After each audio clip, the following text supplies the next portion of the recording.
Hello and welcome back.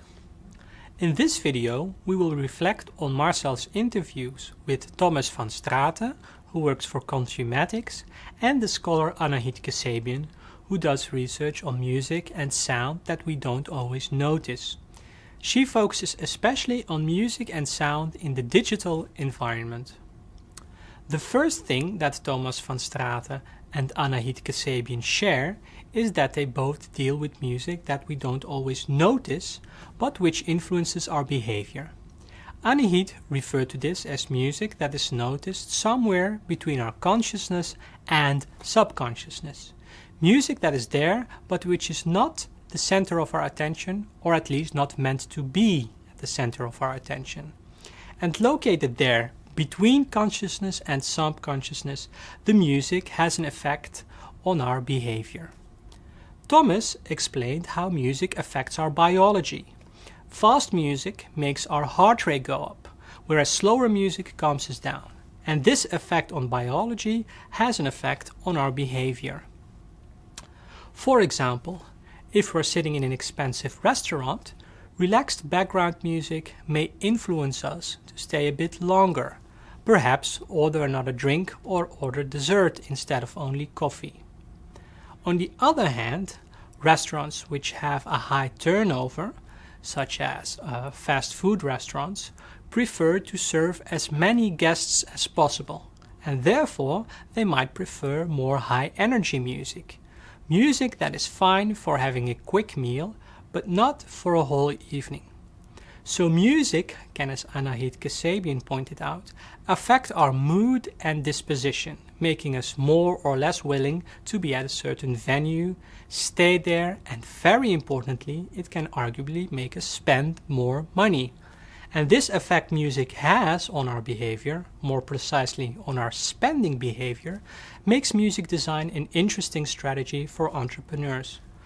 Thomas has discussed how in developing these music environments, Consumatics makes a sort of profile of people who are expected to be in that environment. So do we want customers to stay in that environment for as long as possible, or do we want them to stop by and get on their way? Do we want to attract as many people as possible, or do we want to target a specific group? Are we going for an exclusive high culture experience or a more mundane allure? By answering all these questions, a company like Consumatics gets a clearer picture of their, let's call them, sonic targets, thereby enabling them to find the best music that fits a specific setting. So, I hope it is clear by now that music can be pretty powerful in guiding our everyday behavior. However, because music, and especially background music, has such an influence on our behavior, the question arises whether it is ethically justified to steer people towards purchasing products.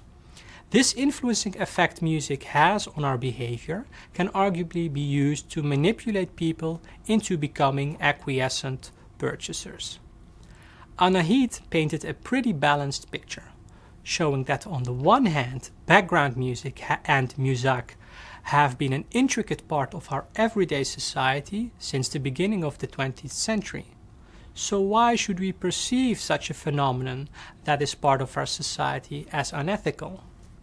I'd like to add an interesting remark that Thomas made, namely that in his view, music can only steer you or nudge you towards ideas you already had or products you were already interested in.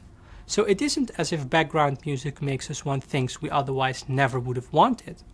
Music can only amplify existing desires and wants, and therefore it isn't necessarily unethical.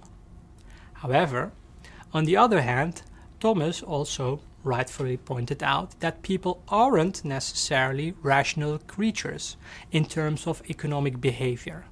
We don't always purchase those things we know are best for us because our purchasing behavior is influenced by a whole myriad of other cues. Like Anahid pointed out, just think about someone who lives on a tight budget.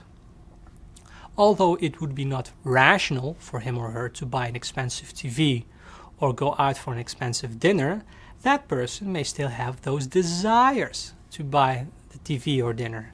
And music can, very well amplify those desires, thereby seducing people to make unwise purchasing decisions. And in this sense, one could say that people are being manipulated to spend money to their own detriment. And therefore, this use of background music is in fact unethical. Now, in short, we were dealing with background music that has an effect on us, without us needing to attentively listen to that music. So, do you think it is justified to use background music to lure people into venues and make them spend money? Perhaps, one may argue, that background music, with all its effects on our behavior, is just part of living in a society. And part of being a member of that society consists of learning to deal with the omnipresent influence of music.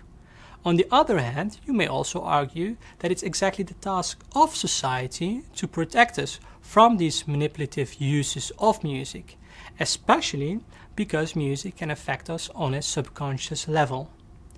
In any case, I hope you've all seen that there's a lot more to background music than meets, well, the ear. For now, I wish you all the best and hope to see you next time.